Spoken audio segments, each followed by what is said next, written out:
I've seen some souls be friendly, I've seen some feet get loose. I've had some people in my life who know just what it do. I try to look for goodness even when I see bad. Hi everyone, my name is Zachary. This podcast is going to be about a project that I did for my Bible class at Monte Vista Christian School, my teacher being Mrs. Scally. This podcast is going to be about what I did, how I helped the people that needed, which were the homeless and the people who can't afford food, or the people in poverty. It's going to be about how it made me feel, how easy it was, and how you can even help. And to show that hunger and poverty and all of this is a problem, over 20 million children receive free or reduced price lunches at school every day. And less than half of them even get to eat breakfast. Which is extremely crazy. And there are so many simple ways that you can help. Like, there's statistics that say 40% of food that is thrown out in the U.S. every year is about $165 billion worth of food. And this could feed over 25 million Americans, which this could be saving a lot of lives if we just give away what we have extra to those who need it, because we aren't going to use it and we shouldn't waste it. Currently, every 1 in 6 Americans suffer from hunger, and more than 1 in every 5 kids are in risk of hunger. Which again is extremely shocking. Also, another reason to do this, if you are a Christian or have any faith in Christianity, the Lord says in Deuteronomy 15:11, "There will always be poor people in the land. Therefore I command you to be open-handed toward your fellow Israelites who are poor and needy in your land." So again, this is basically just saying that even though that some people can't afford the food or shelter that they need, you can in any way help them, and you should, because that's what God commands you to do. And you also shouldn't do it just because you're told to, or because you're required to, someone's forcing you to, like teacher, or like a project like this. But I feel like you should do it, but when you do it, don't feel like you're forced to. Do it because you know that you're going to be helping people out. So I did my work at Second Harvest Food Bank, which is what it sounds like. It's a food bank that basically gives these things called emergency meals to the people who need them, to the homeless or to families who can't afford food that month or that week.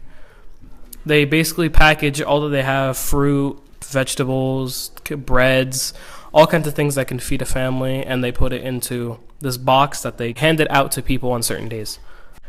The work that I did there was I filled these cartons with apples, and I also made the food that couldn't be used and couldn't be eaten, and I threw it into a bin for compost, which was, again, to help more people create food for them to give out.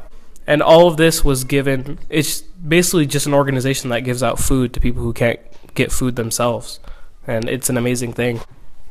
After I was done working, it was kind of a good feeling to know that this work wasn't just going to be for a project, and it wasn't just going to be over and done with and all of that, but it was the feeling that when I was done, I felt good that my work that I did was going to help people in need. And it's honestly one of the best feelings to ever feel. The work was extremely easy, and just to know that helped people, it's amazing. The project I did in Bible, which we helped homeless and people who needed help, people in poverty and people that can't eat and can't get what they need. And I have Sebastian Cervantes and Bruce Vukosovic here to talk about their experience and how it affected them and how it made them feel. So we arrived at a mission that is called Pajaro Valley Mission Teen Challenge. And this mission, we gave food to the homeless, we prepared it, and we got to see their reactions and their just smiles on their faces to these great meals that we've prepared for them. And this gave us a great understanding on how helping people can benefit both sides, and it just brings make everyone's day happy. Yeah, so we showed up there and we just prepared and served food. It wasn't a hard thing. It was pretty easy, you know.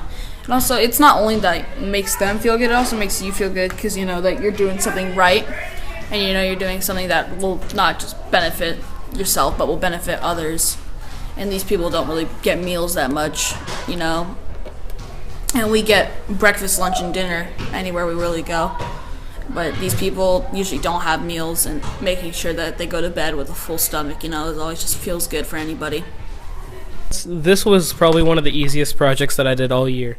So overall, to summarize what I've been saying throughout this whole podcast, all of it is easy work. It's stuff that you can do in 2 to 3 hours, and it literally saves lives. It saves people from going hungry every night.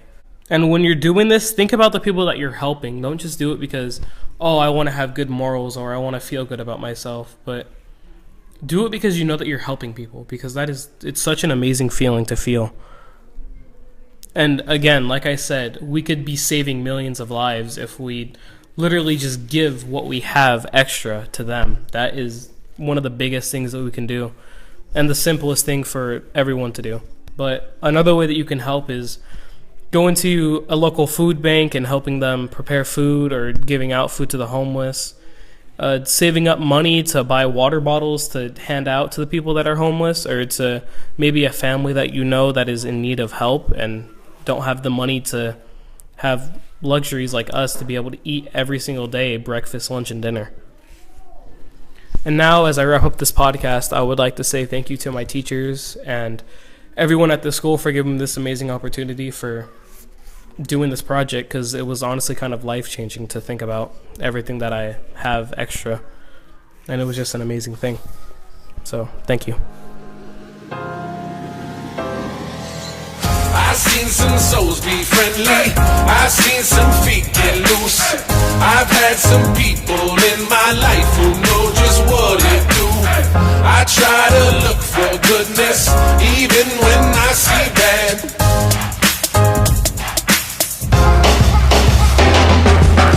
'98 when I made my first beat tape, I was tripping, I was thinking I could be great. 4-track test cam in my briefcase.